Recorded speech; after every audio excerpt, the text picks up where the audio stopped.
Here it is.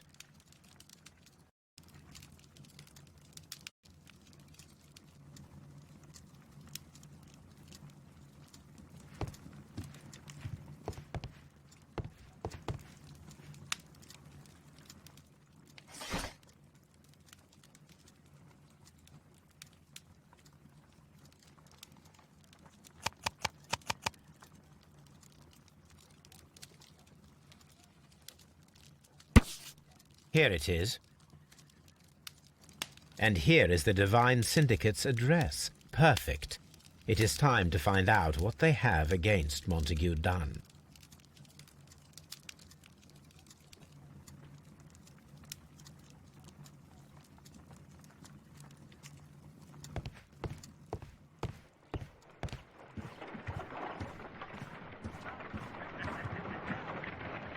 Come on, Toby. We have some work for you to do. Let us go to Kew Gardens.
Let us take Toby to the laboratory.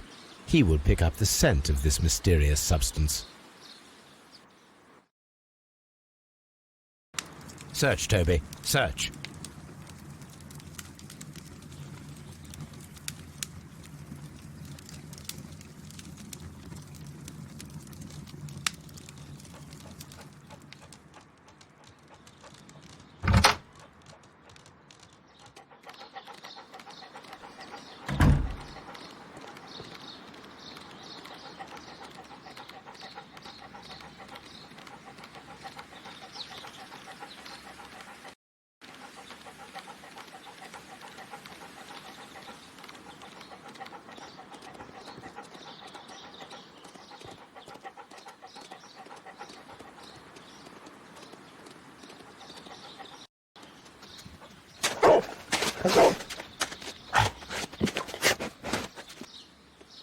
Congratulations, Toby.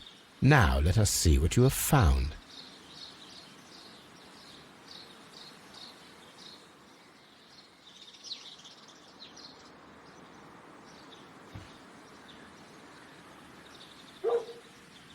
This is the bottle that was used in the laboratory. It was buried here. There is still some liquid remaining in the bottle, with gold flakes, a tiny caterpillar. Not surprising to see one in a garden, but at the bottom of a bottle.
Let us determine just what we have found here. Let us pour liquid from the bottle into a test tube to perform an analysis. This is the bottle that we found hidden at Kew Gardens. Let us use a pipette to take a sample of the liquid and fill a test tube.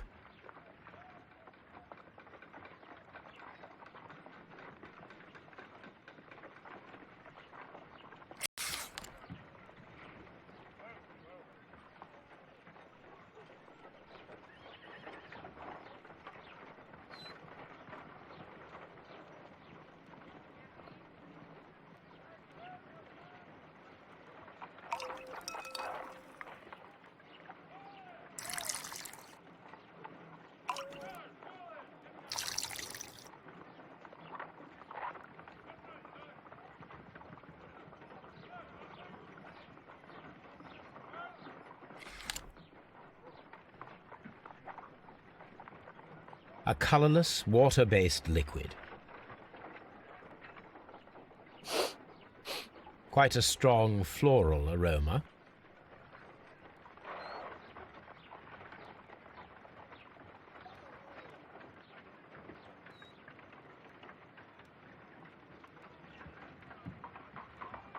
Holmes? What are you doing? It has a bitter taste. What if it's poisonous? Did you ever see poison stored in enormous jars like that? Anyway, there is a doctor nearby. So what do you think? It is some kind of organic compound. Let us vaporize the liquid and see what happens.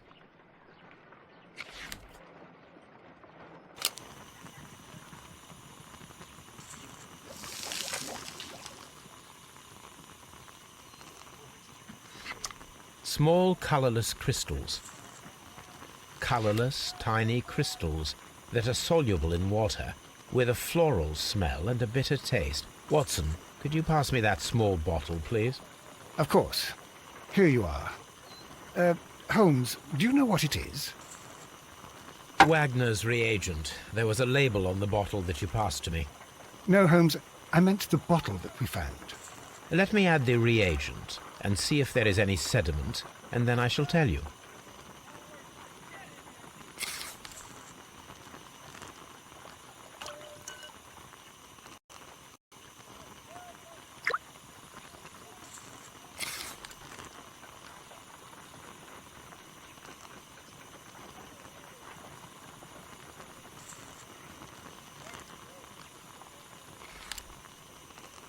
Red sediment, just as I suspected. This liquid is of organic origin. It contains some alkaloid. Most likely it is unstable, and that is why there is a quantity of gold dust to prevent contamination. This mixture is probably a fertilizer. Someone was carrying out unusual experiments in the garden's laboratory.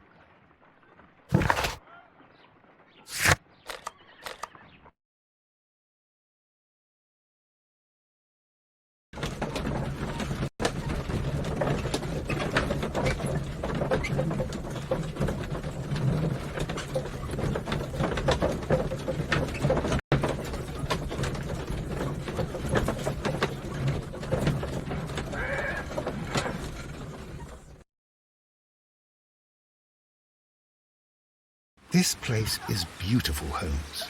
Its atmosphere is remarkably soothing. Let us find someone who could help us.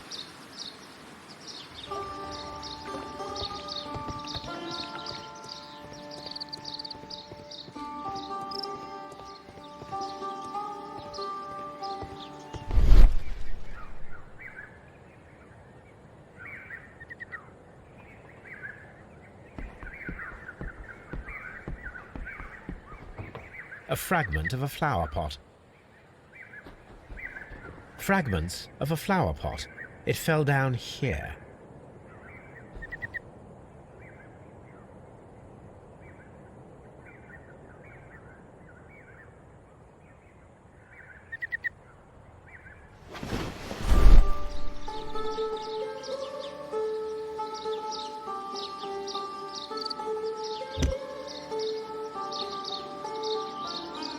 The Kew Gardens symbol.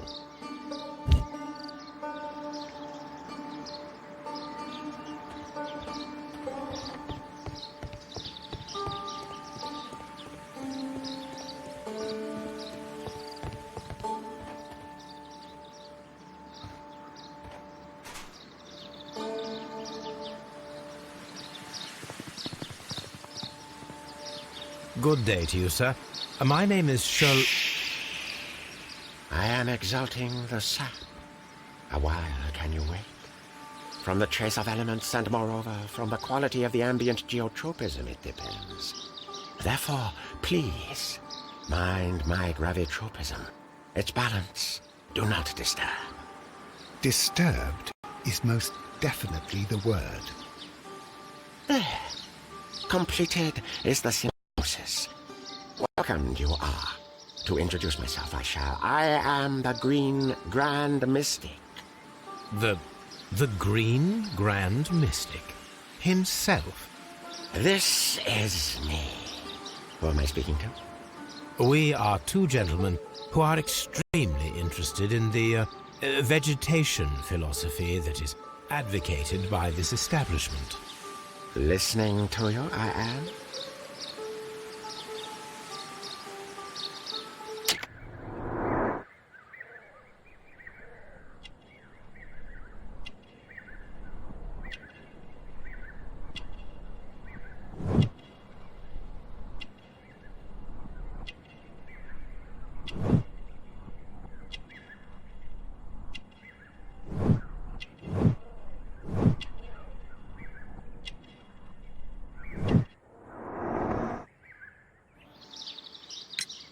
We should like to take a look around, to immerse ourselves in the wisdom that emanates from here.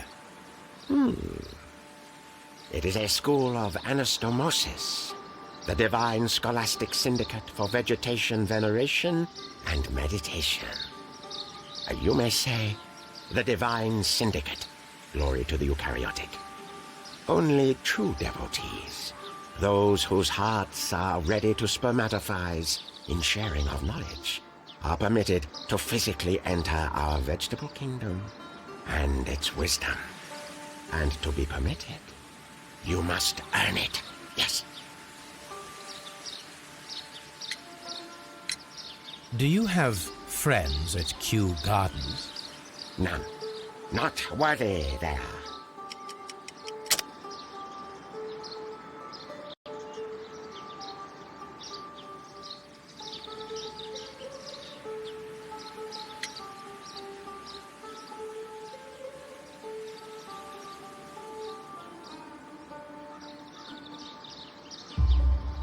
Nevertheless, we have seen Kew Gardens flower pots in your yard. How could they happen to be there? What? Our sacred place you permitted yourself to search? Sacrilege. No, really now. There was a theft of plants at Kew Gardens a matter of days ago, and we believe the pots we found here may be connected with it. Please tell us, were you involved? No. Those plants were ours. They had stolen them from us. How so? Their director, Dump, I believe. Done. Yes, that's what I said. He borrowed from us 3 of our sisters for the exhibition at his green fly-infested gardens. But he never gave them back to us. Excuses and imbecility. So we went in and saved them. I see. So, if you stole those rare plants from them, then it means... Ah, I get it. Bravo, Holmes. I think the case is solved. No, we did not steal. We saved. Well, as a matter of fact, we were unable to find our 3 plants. I beg your pardon. And yet you took all of the exotic plants from the stand. They had disappeared. It was the least we could do. They stole our sisters, and so we stole theirs. Green Grand Mystic, we are ready to become devotees and gain access to your temple. What is the name of our Lord, our God King?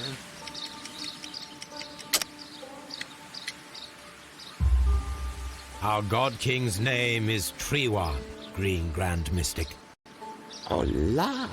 Good, I like you. Here is the holy key to the wisdom place. Holy donation can you make whenever you so wish. Thank you so much. I pray you to taste our fertilizer substance. From the burdens of life it helps to free. But of course. Raw sap, it is called. It is near the entrance. Well, we will leave you to your meditation.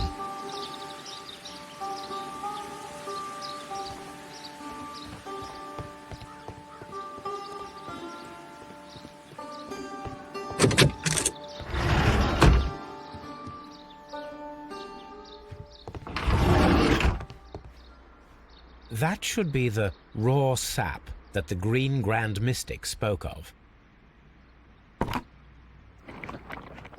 It is rather delicious, and of an excellent quality. My word, Holmes. Their sap is like a form of cocaine.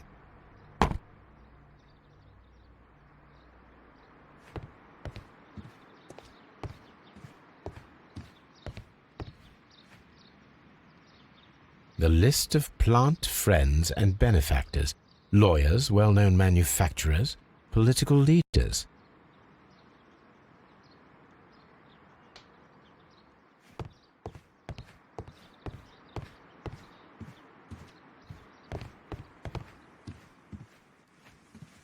This must be Triwan, the Divine Syndicate's god. You came to make a donation? Glory to Triwan!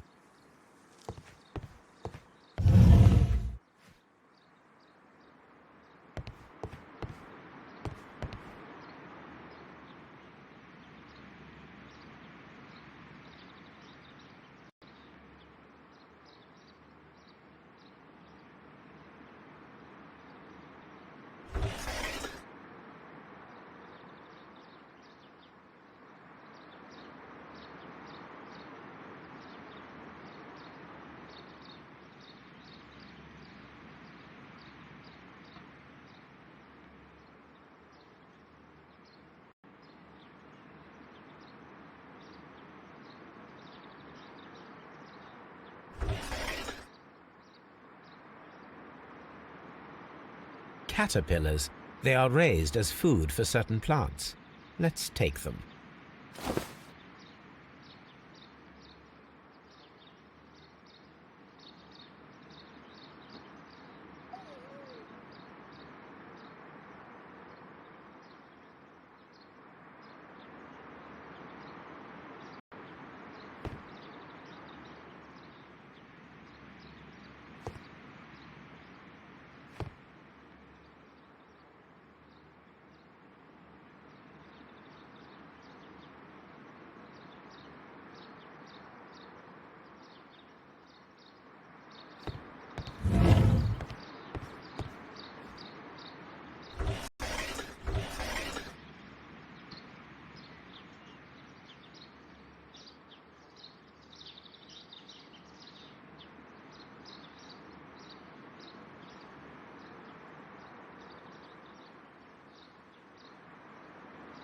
A tropical plant, nothing of interest. A tropical plant, nothing of interest.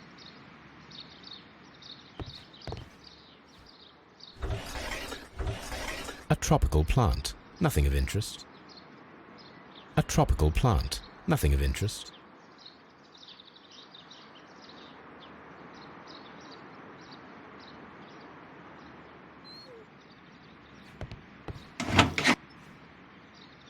These three plants are identical to the ones shown at the exhibition. I shall take them.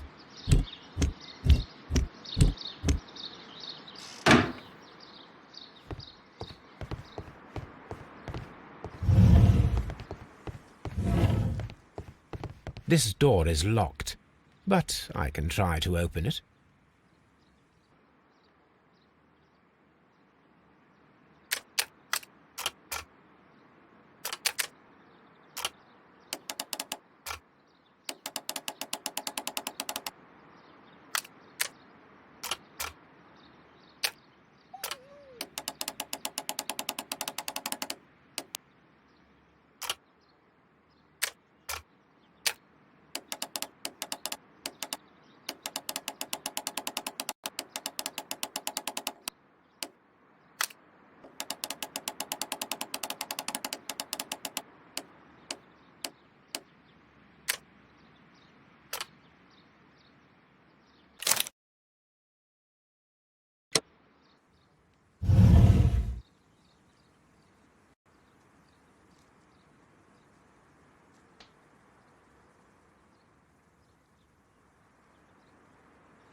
These instruments are used for smoking opium.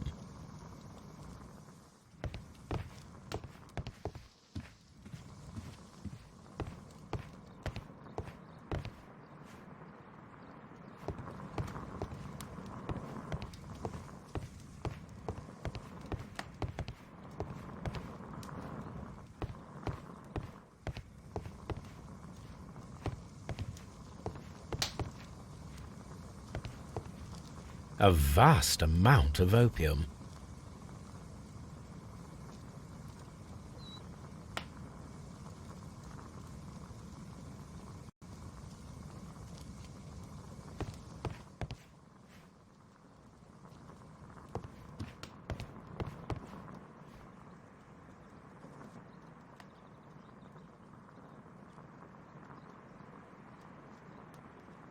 This cabinet is full of chemicals. They are the same as the ones we found in the laboratory at Kew Gardens.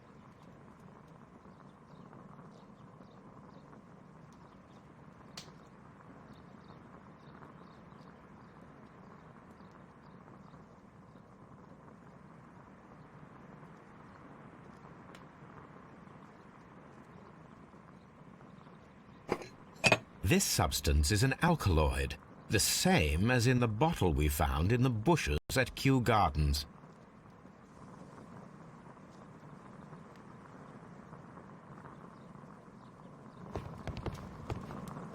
That would be enough to perform the most difficult of chemical experiments.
Perfect, Watson.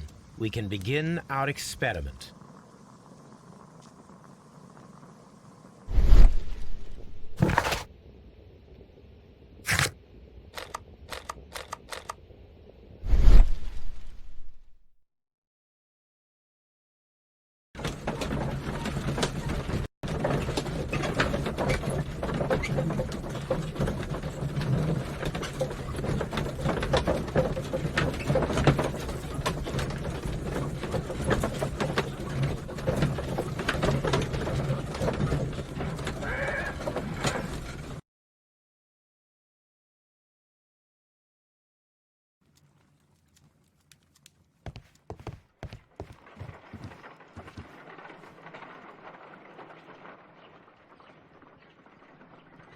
I imagine that one of these plants would be capable of releasing a toxic vapor. I need to find out exactly how it could be done. I shall begin now. Watson, if you are at all optimistic to have dinner this evening, then I'd recommend that you put on the gas mask.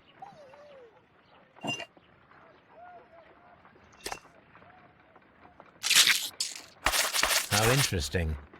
What a strong and effective defensive mechanism.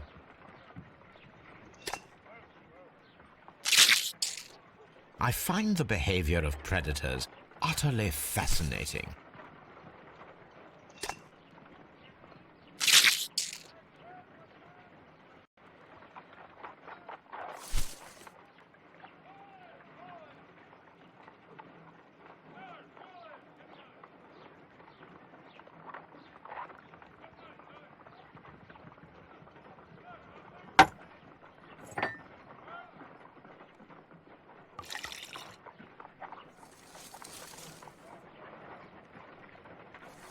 This plant becomes inactive after being drenched with alkaloid. This plant becomes inactive after being drenched with alkaloid. It appears to open after being soaked with alkaloid.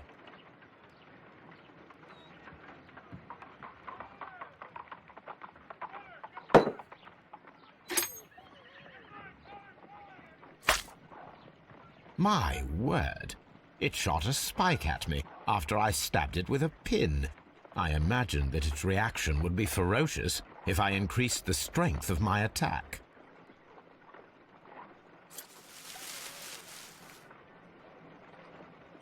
It appears to have fallen inactive after being disturbed.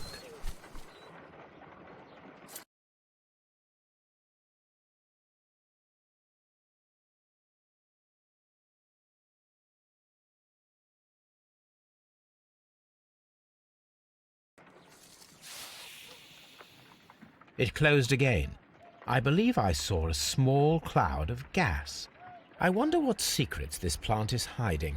Perhaps if we agitate it to a greater extent whilst it is opened, it will reveal a little more. I am interested in what might occur if the prickly plant should shoot at it.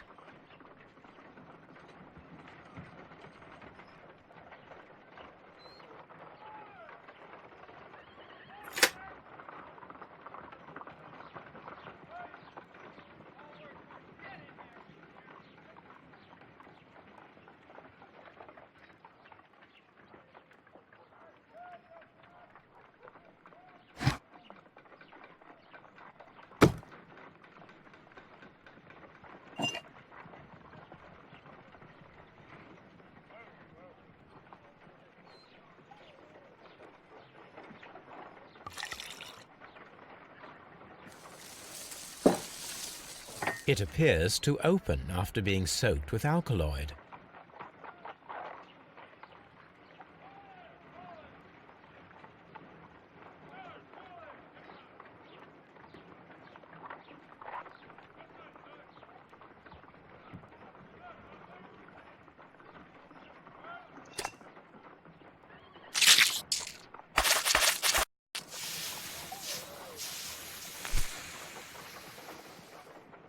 Toxic gas with spores. Extraordinary.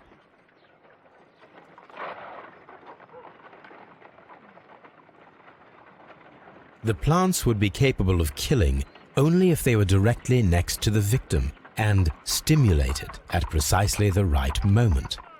Let us take our caterpillars to the Colonial Collection Room.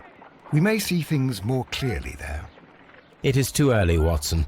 Our suspects will be there. Let us investigate Kew Gardens one more time and ask some questions.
Are you aware of the Syndicate?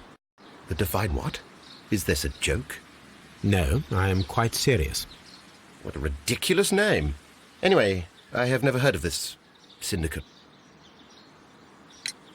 Can you tell me if you saw Mr. Montague Dunn on the day of his death? Yes, of course. I met him, and we went to see Albert, his son, at around 9:30. He appeared quite calm. What were you doing on the morning of the accident? After paying multiple visits to Albert, I had a little talk with Miss White. Then I returned to my desk to complete some paperwork. Suddenly I observed that Mr. Dunn was not feeling well, so I ran immediately to fetch Albert. I clearly remember that it was around 10:30, for I was late that morning. Thank you, Mr. Hamish. We shall continue our investigation.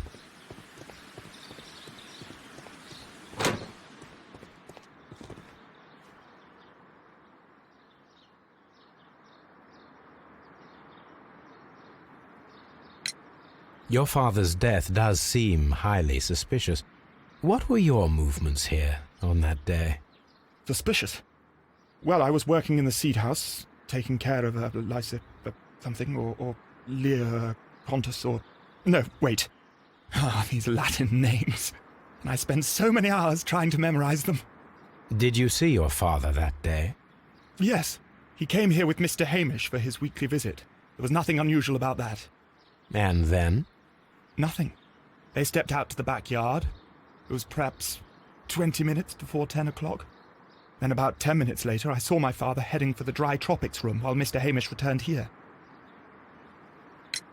And Mr. Hamish and Miss White, what were they both doing that morning? Mr. Hamish visited me a couple of times. I also saw him returning from talking with Miss White, and that was at 10 minutes past 10. But then he ran back here to me to tell me that my father was feeling unwell. We hurried across to the water lily room, and I found my father lying dead on the floor. Oh, my God. Tell me, have you ever heard of the Divine Syndicate? No, I cannot say that I have. Thank you, young man. We shall see you again soon.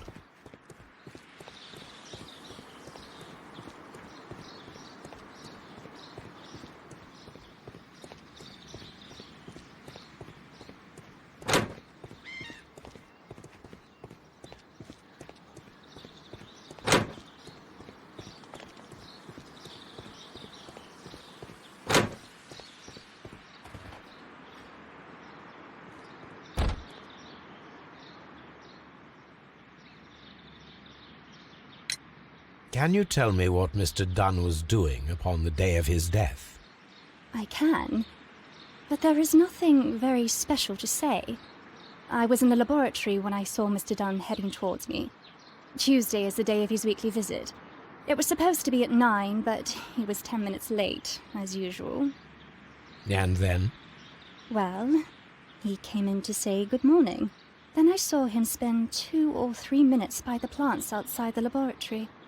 After that, he ran out in the direction of the nursery, where Mr. Hamish was working. He was always in a rush during the inspection, you see. I would pity anyone who stood in his way. And that was the last time you saw him? Yes. I stayed in the laboratory until 20 minutes to 11, when I heard the cries of Albert and Mr. Hamish from the large glass house. I joined them as soon as I could, for I knew that something must be very wrong. What exactly were you doing in the laboratory? I was recording an experiment for my thesis. I only stopped my work once when Mr. Hamish visited me briefly around 10 o'clock. You say you were recording an experiment when the tragedy occurred. Might I listen to the roll? Certainly. Please do. You will find it in the laboratory. It is number 320. The Divine Syndicate. Does that name mean anything to you, by any chance? Not at all.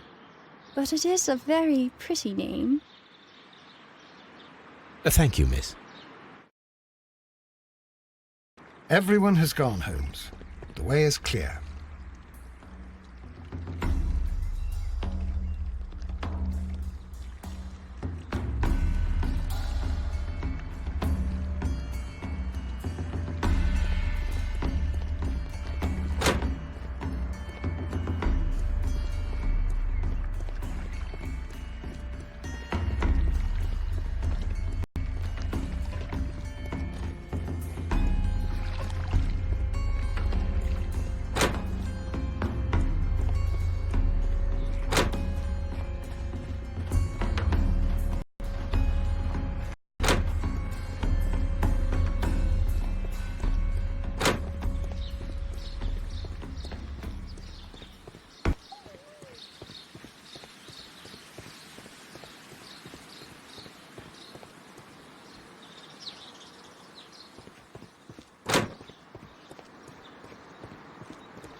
When Montague Dunn was standing close by the plants, the caterpillars were released and caused the deadly spores to activate. Panicking, and likely already half asphyxiated, Montague Dunn started back and knocked over the bust. He rushed to the door, but it was locked. He had to force it open with his shoulder. We already know the outcome. Montague Dunn collapsed and died not far from the pool. Well, it is time to perform our experiment on the ventilation system.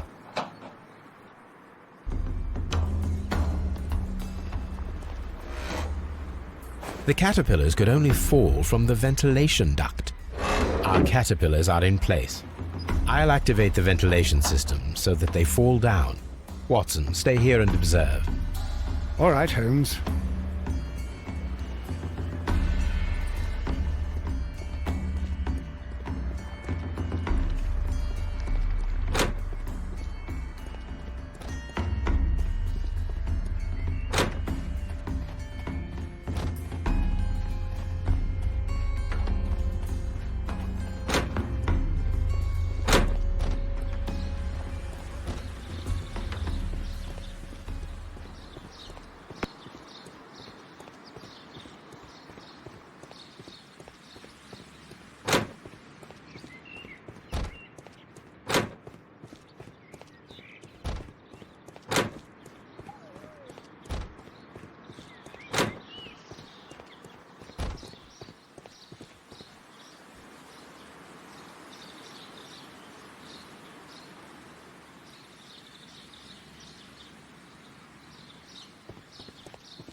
The power is on.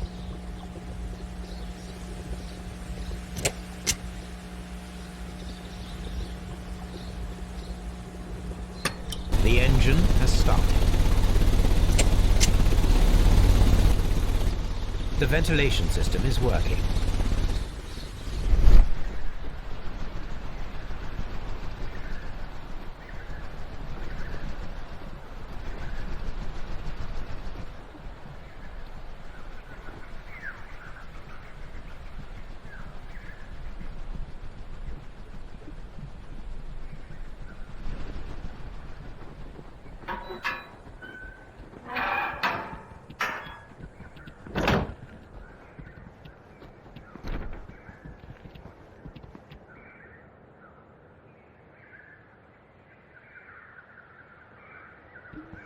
Before I activate the fan, I need to check if the interior of the Colonial Collection Room can be seen from here. From here, we are unable to see the interior of the Colonial Collection Room.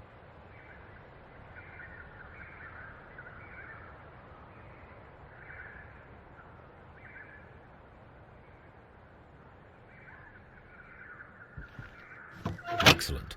This ventilation fan is working. Let us see if I can activate the other one.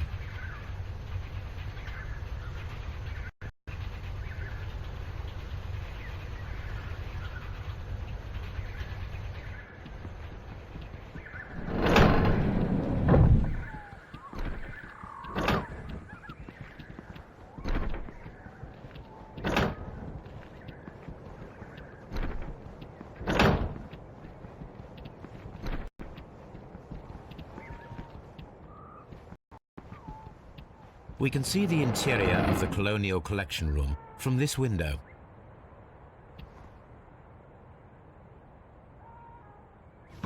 Perfect. Now I just need to find Watson to check the result.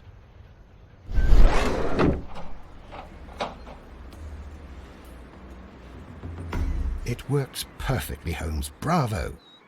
Now, if you could just help me to get rid of these caterpillars. Perfect. Now we know how the murder of Montague Dunn was carried out, by activating both Albert's and Mr. Hamish's fans. But only from Mr. Hamish's workplace would it be possible to see when Montague Dunn entered the Colonial Collection Room.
Let's go to Scotland Yard.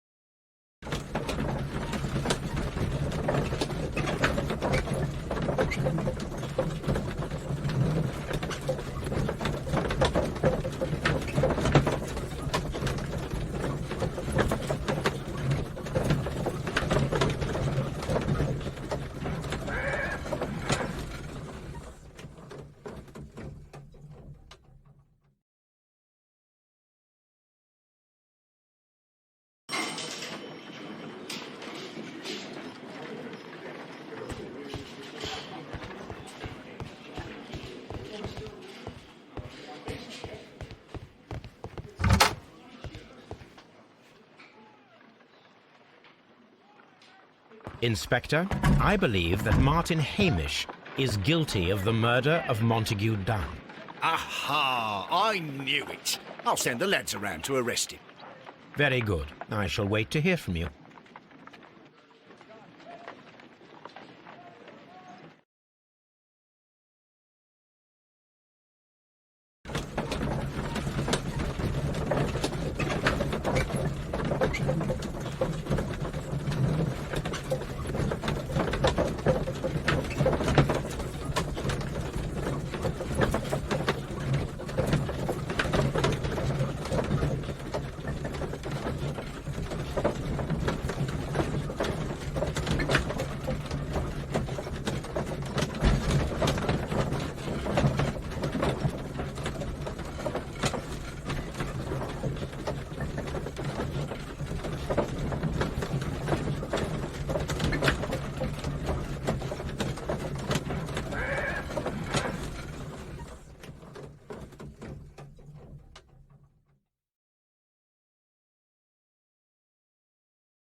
Inspector, I came here as quickly as I could. Martin Hamish is in the large glass house. There's no need to hurry.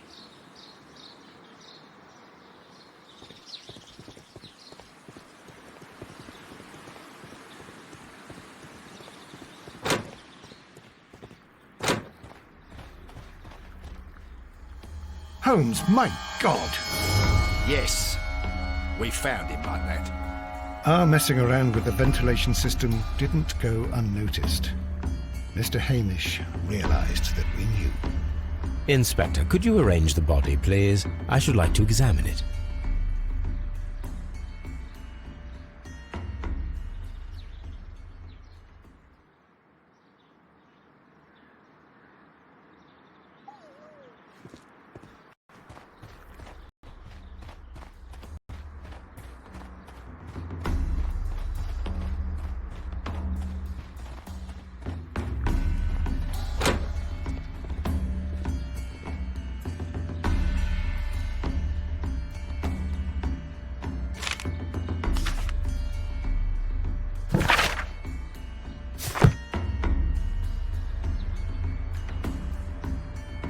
The mark around the neck is very visible.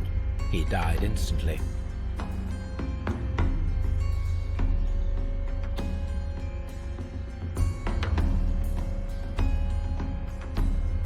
A club foot. Bravo, Watson. That is the key element of this case.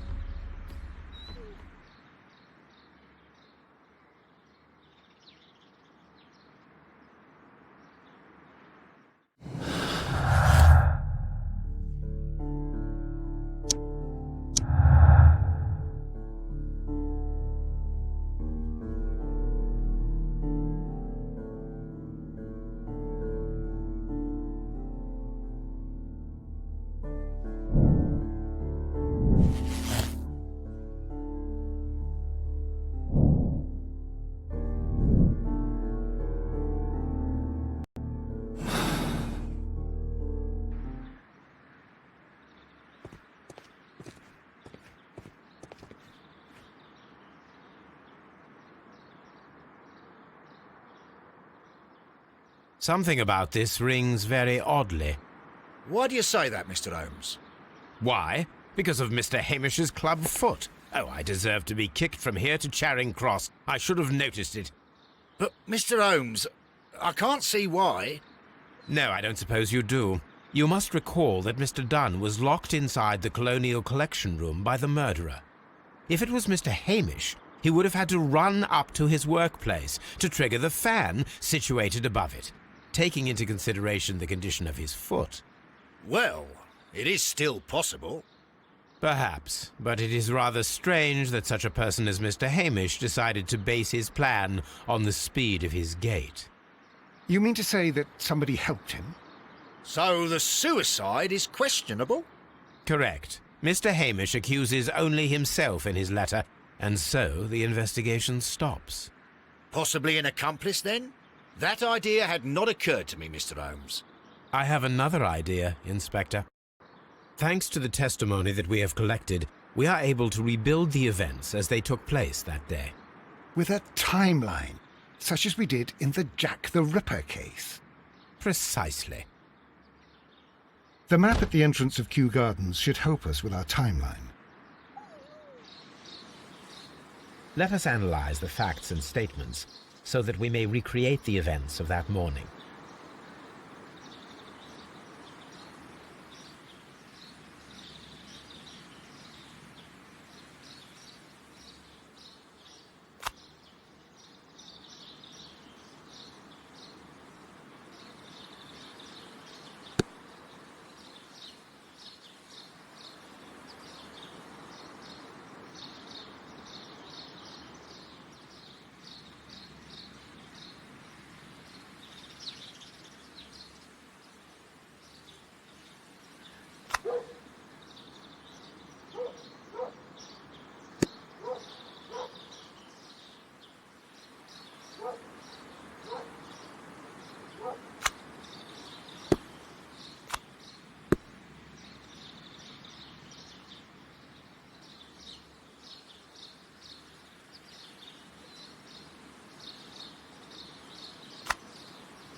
Let us summarize. Montague Dunn was poisoned inside the Colonial Collection Room. He forced open the door, which means that someone locked him inside there at 10:20. Martin Hamish was last seen at 10:10. This means that he has approximately 10 minutes to lock the door of the Colonial Collection Room. Given that he was club-footed, it is doubtful. Albert also has 10 minutes to lock the door of the Colonial Collection Room, which is quite enough time. Miss White was last seen at 10 o'clock, which means that she had approximately 20 minutes to lock the door. More than enough time. Perfect, Watson. Now, let us ascertain who assisted Martin Hamish in killing Montague Dunn.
But Holmes, how can you be certain that we'll find Miss White here?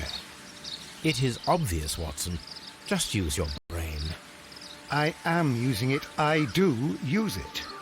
Now that the rope has tightened around Martin Hamish, Miss White must act to erase all traces of her implication. After the suicide of her accomplice, there is one final trace remaining: the deadly plants of the Divine Syndicate. She will be there. Very good. Shall we go? Just one moment. Now listen to me, Watson. I shall see her alone. You will conceal yourself behind her, quietly. Whatever are you planning? Nothing spectacular. The impulses of women have always been a mystery to me.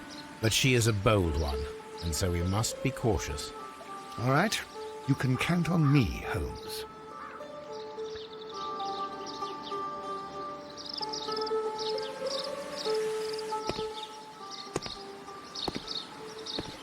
Mr. Holmes, good day to you. You do not seem surprised, Miss White. Well, I was expecting you. Not for too long, I believe. So please tell me, as it is still unclear, who planned the murder? Was it you? You were wrong, Mr. Holmes. It was Martin Hamish, then. You managed to convince him to take on a more prominent role. You could not be further from the truth. You think that you can fool me? You don't care what I think. It is difficult to care about someone who is capable of pushing a man to his suicide. It is over, Miss White. The police will be here any minute. Over, perhaps.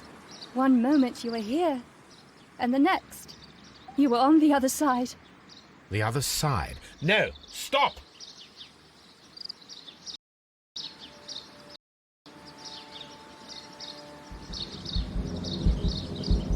I beg you not to do this, Miss White. Don't come any closer.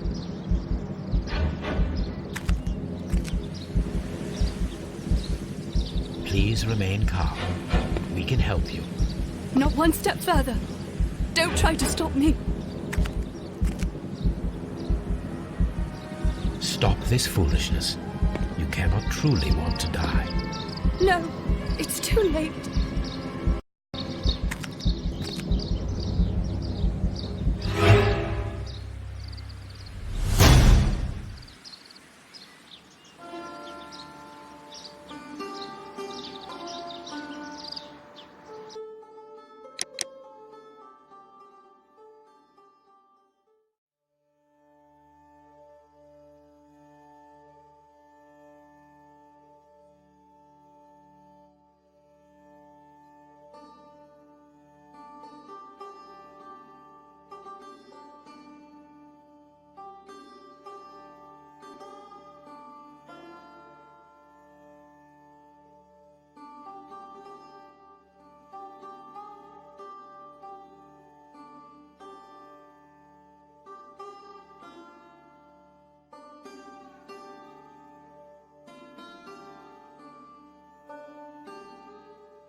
This is tragic, Holmes.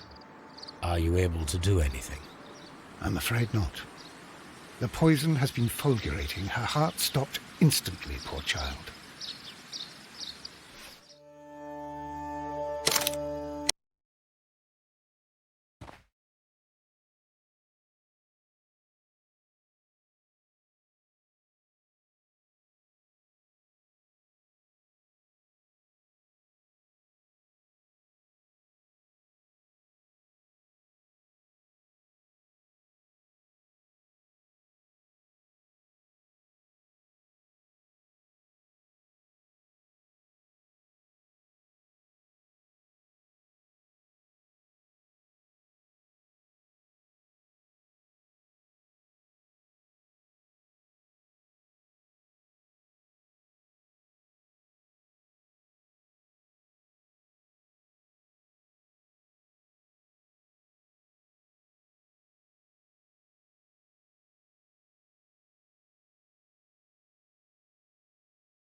But Holmes...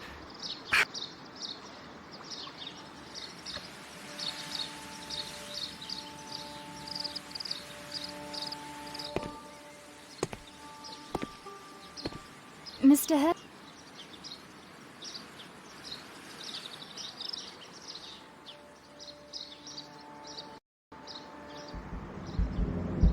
I beg you not to do this, Miss White.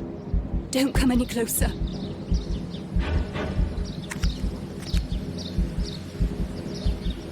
Please remain calm. We can help you. Not one step further. Don't try to stop me. Stop this foolishness. You cannot truly want to die. No, it's too late.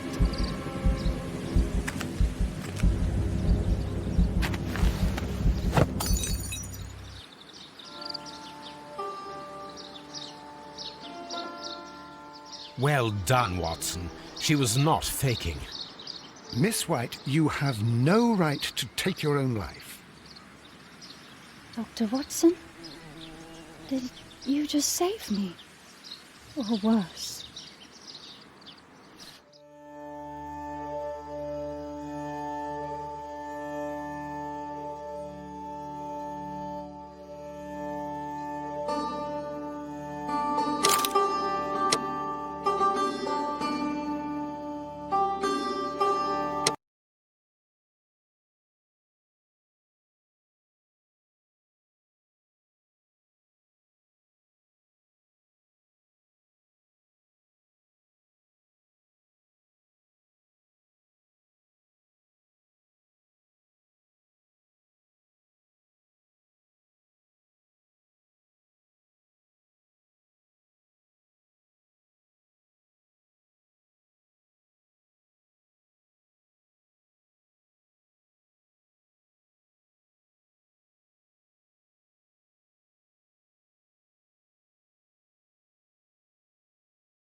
Where are you going, Holmes?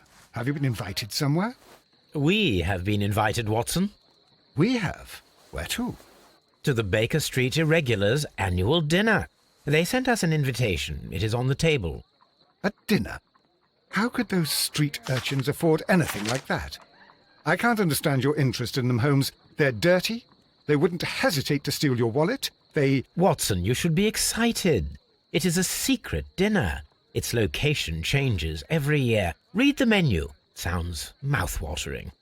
All right. We, the secret police of Baker Street, invite you, Sherlock Holmes, and Dr. Watson to our annual dinner. Menu, entree, frozen rat head salad. Is this a joke? Not at all. Pray continue. Main course, sow's udder in Danny Nutcracker's way. Sounds disgusting, Holmes. Hedgehog goulash in homemade juice, and it goes on. I can hear them on the stairs now. Oh, we can't go there. We can't eat that. Watson, you'll hurt the feelings of those poor children. We have to go. Oh, Mr. Holmes. It is fine, Mrs. Hudson. Mr. Holmes! Wiggins, Dr. Watson is getting ready. He will be delighted to join us. You don't look well, my young man. Is there something wrong? Don't tell me the dinner is cancelled. Mr. Holmes is my brother Leighton. He's in a prison cell. They say he's killed 2 men. You have to help us, Mr. Holmes, 'cause I know he didn't do it. Where is he now? From what I've heard, they took him to the yard, and they gave him a good beating already. You know what they're like. They'll hang him. They won't look any further. Holmes, we have to help him. Well, and forget about the dinner? Wiggins, I'll take the case. You're fantastic, Mr. Holmes. I'll be waiting for you at the crime scene. You'll be there, right? It's on Half Moon Street in Whitechapel. Very well.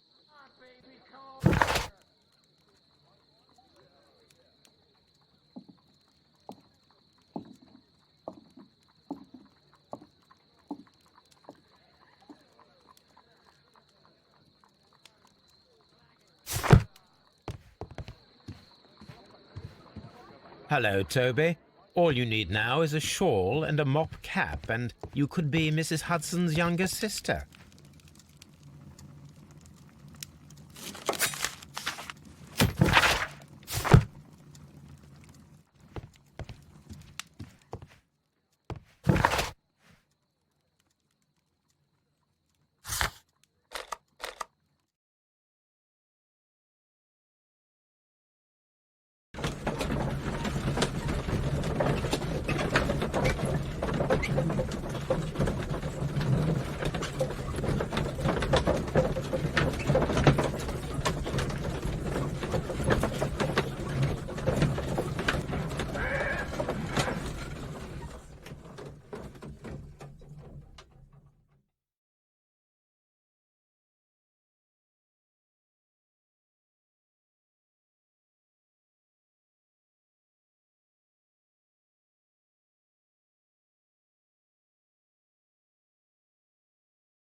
Please, gentlemen, leave the scene now.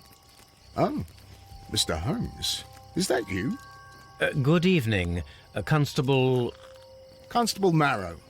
I was here with Inspector Aberline during the Ripper case, Mr. Holmes, back in '88. But then this is nothing like that case. With this one, we've got the murderer, the weapon, and the statements, which speak for themselves. Of course, Marrow. But you know that appearances can sometimes be deceiving. Who were the victims? The 2 men here, both shot. The stab fellow was Brian Vercotti, a well-known ruffian. The other, Kenneth Butler, a jeweller by trade. You spoke of statements. You have witnesses? Well, I was there, so I gave my own statement. And then there were two other witnesses who said they saw the killer Chapman. Mr. Turner, a gentleman who lives in that flat over there, and Polly Powell, a flower seller who was over at the far side of the street.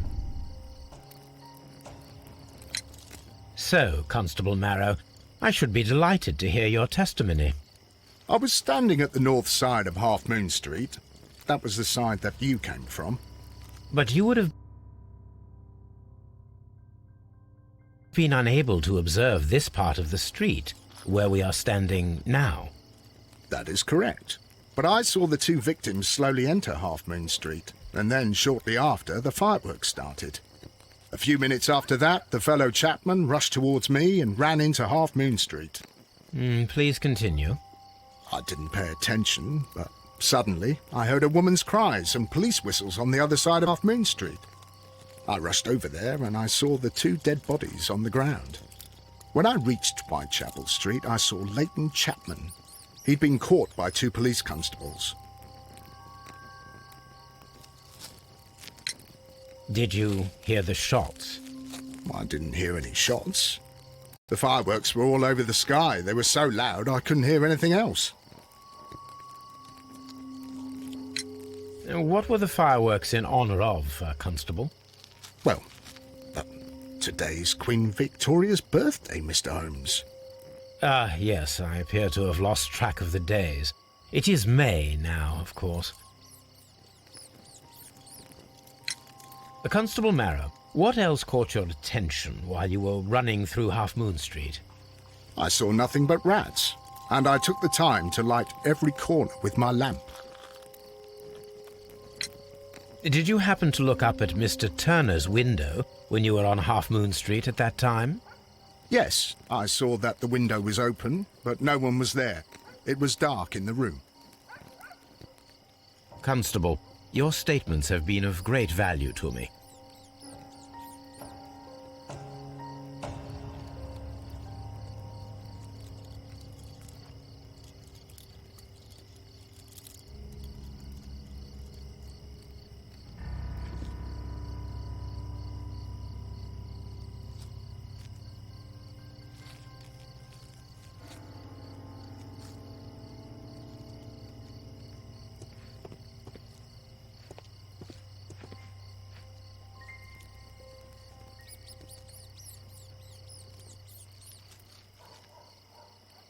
The bullet struck his head.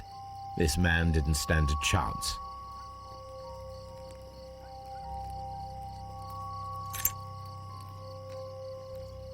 This is an ordinary key. I wonder what kind of door it opens.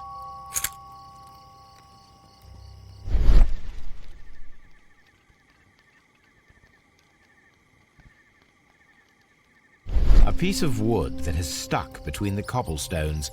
Let us take a closer look.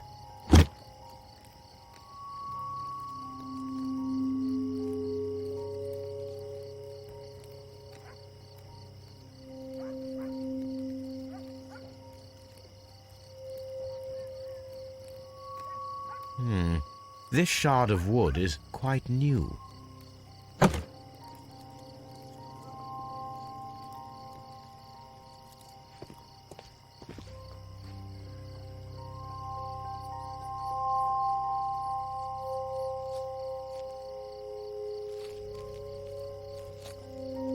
A tattoo from Westgate Prison.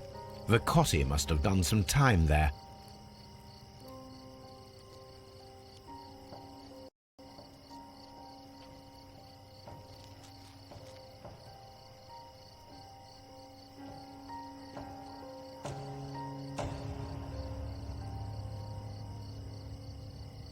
He tried to stop the bleeding with his hand. Death was not instant.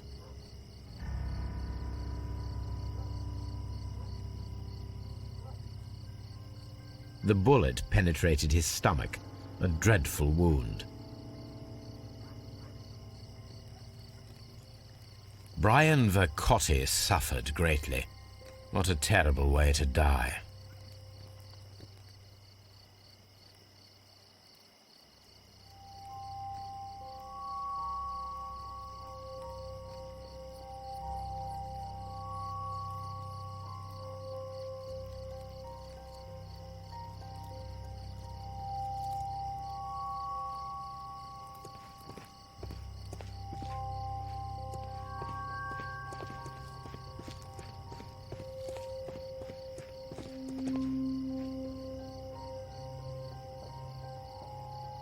Good evening, Mr. Turner.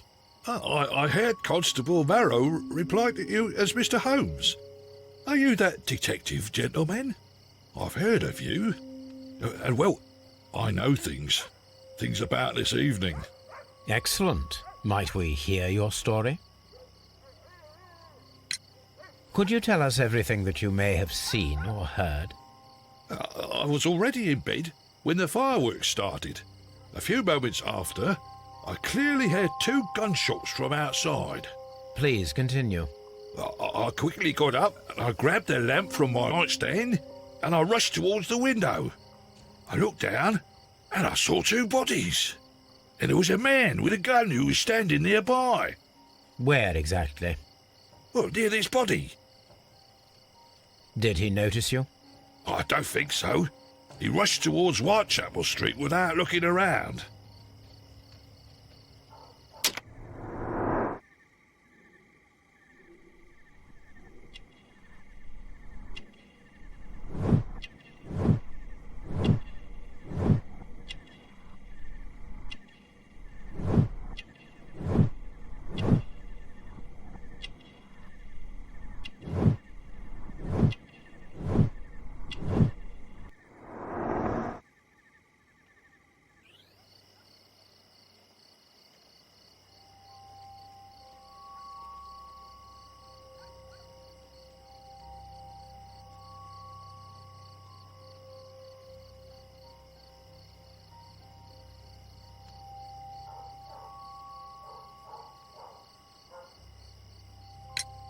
Mr. Turner, did you see anyone else in the street?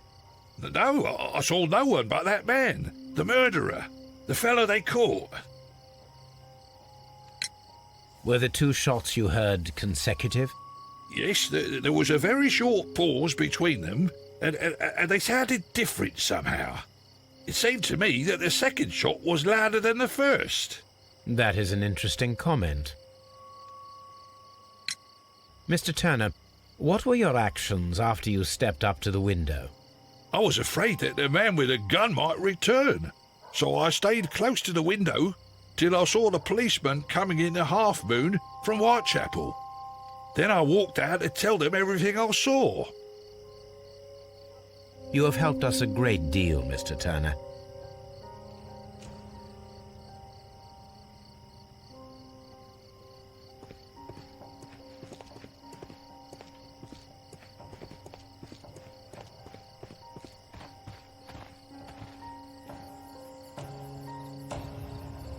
Mrs. Powell? What do you want? My name is Sherlock Holmes. I'm assisting the police with their investigation of the crime that took place this evening. Well, I've already gave my testimony, but very well. Could you tell us everything that you may have seen or heard? Yes. I was selling my flowers as usual, and then the fireworks began, in honour of Queen Victoria. I enjoyed those. But then, all of a sudden, a young lad ran out of Half Moon Street and stopped just by me. He had a gun in his hand. He was like a ghost, and all covered in blood. It was dark, but I could see him, because of the flashes from the fireworks. And then? I screamed as loud as I could. I knew that a policeman should be on duty in the vicinity. He had no time to escape. 2 constables got him. Then another constable came out from the very same street, and I heard him talking of a horrible murder.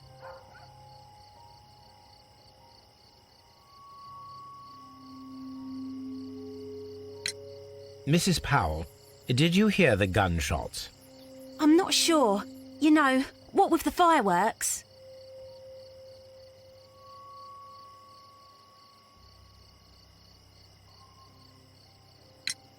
Did you see anyone else leaving Half Moon Street, prior to or at the time of the crime? No, sir, I did not.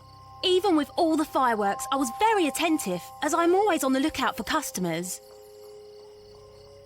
My thanks to you, Mrs. Powell.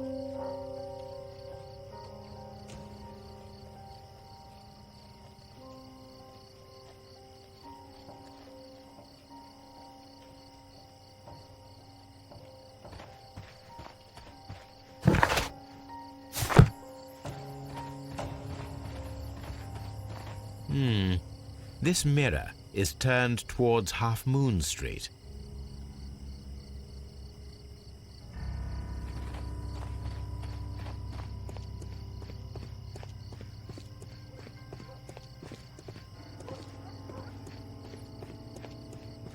I'm so glad that the murderer's been caught.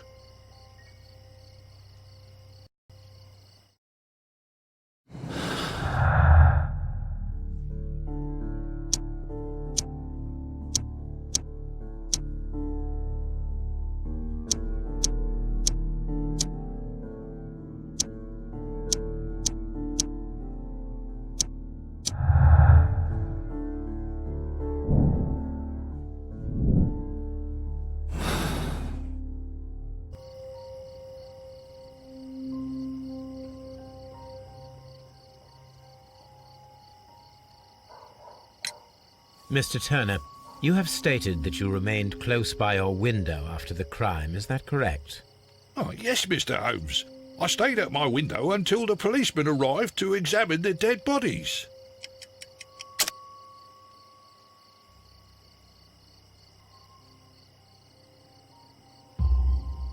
That is very interesting, Mr. Turner. Constable Marrow stated that he did not see anyone at the window when he was running through Half Moon Street. Well, I think Constable Marrow and me, we might have been distracted by the whistles and shouts coming from Whitechapel. We could have missed each other somehow. You understand what I mean? It was a bit of a stressful moment, to tell you the truth, sir. Allow me to form my own theories, Mr. Turner. Would you mind showing me the view that you had from your window? Not at all, Mr. Holmes. Please, follow me. Mr. Turner appears to live very modestly.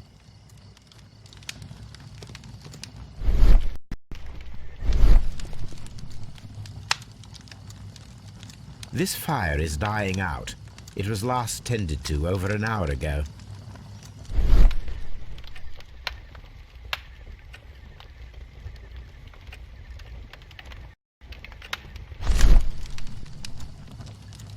The papers are almost entirely burned. I am unable to see what's written here. These words are illegible. The papers were thrown into the fire just a short while ago.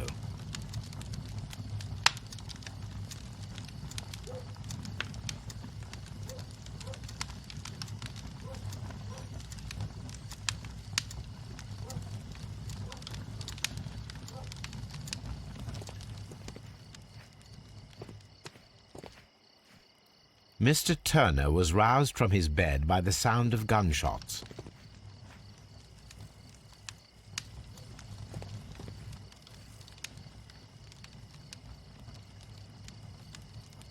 The books on this shelf are in a mess. It looks as though Mr. Turner was trying to find something in a hurry here a short while ago.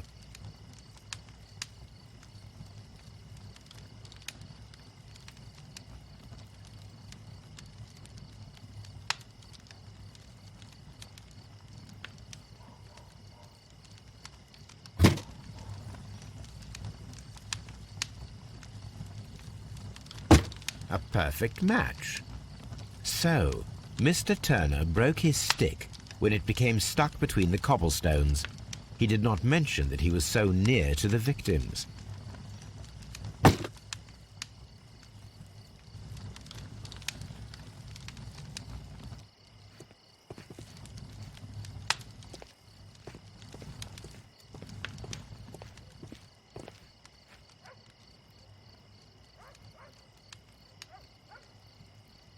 This kitchen knife is quite sharp.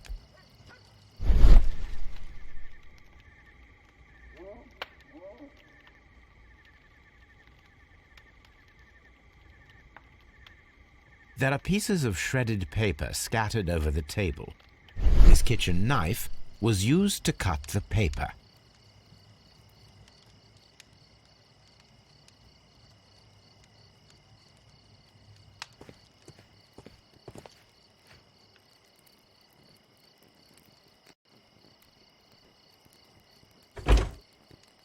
so.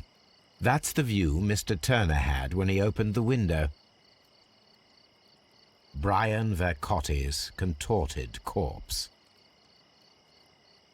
The dead body of Kenneth Butler. Mr. Turner had a perfect view of the crime scene. He saw the bodies clearly, and Leighton Chapman standing over them.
So Mr. Turner used a book to hide an object that he found on Kenneth Butler's body.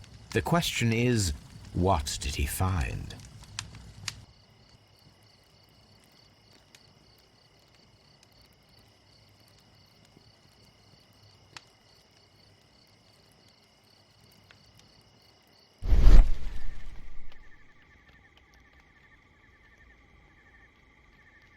I can see prints from greasy fingers upon the cover of this book. Let us take a closer look. Well now, what a find!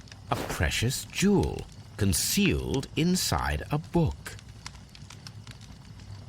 A bracelet with a unique ram's head design, a distinctive feature of ancient Grecian artifacts, probably of the Hellenistic era.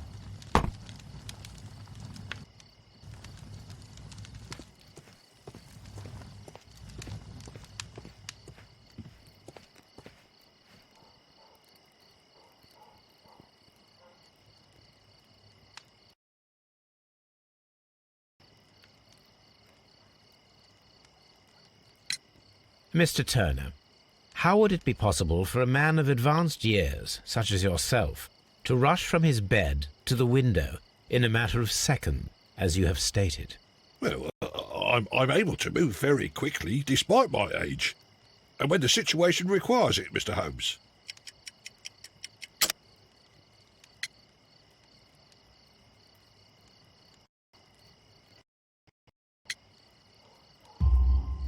I highly doubt that, Mr. Turner.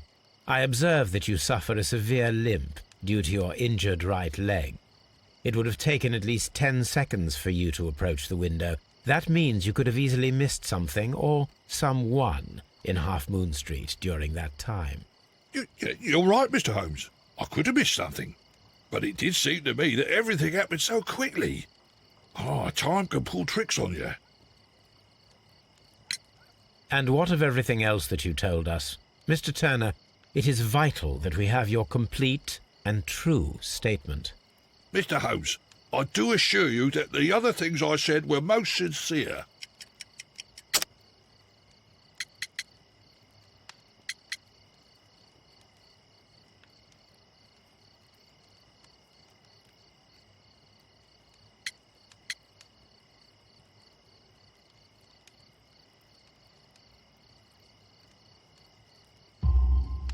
Mr. Turner, you were not sincere with me.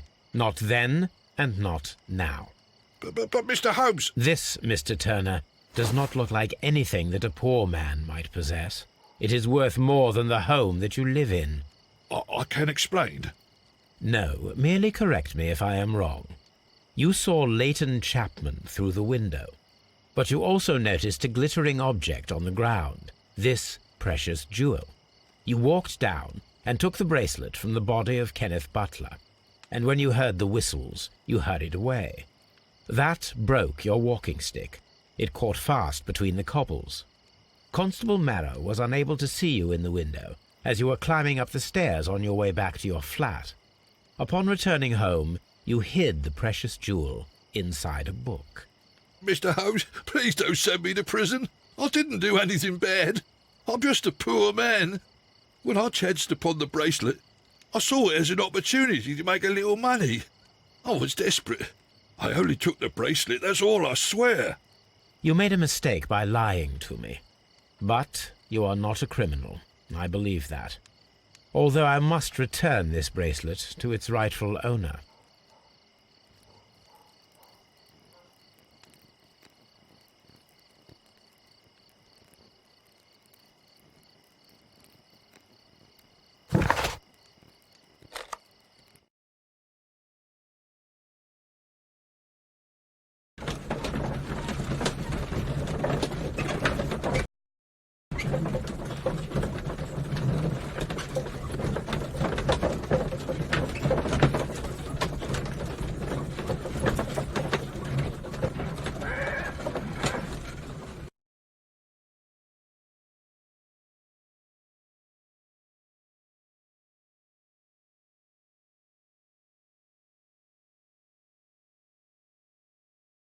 Mr. Holmes, Whatever brings you here so late at night? I'm interested in the case of young Leighton Chapman. He was arrested earlier this evening and accused of a double murder. I beg your pardon? That case is quite clear to the police. Or are there any new facts?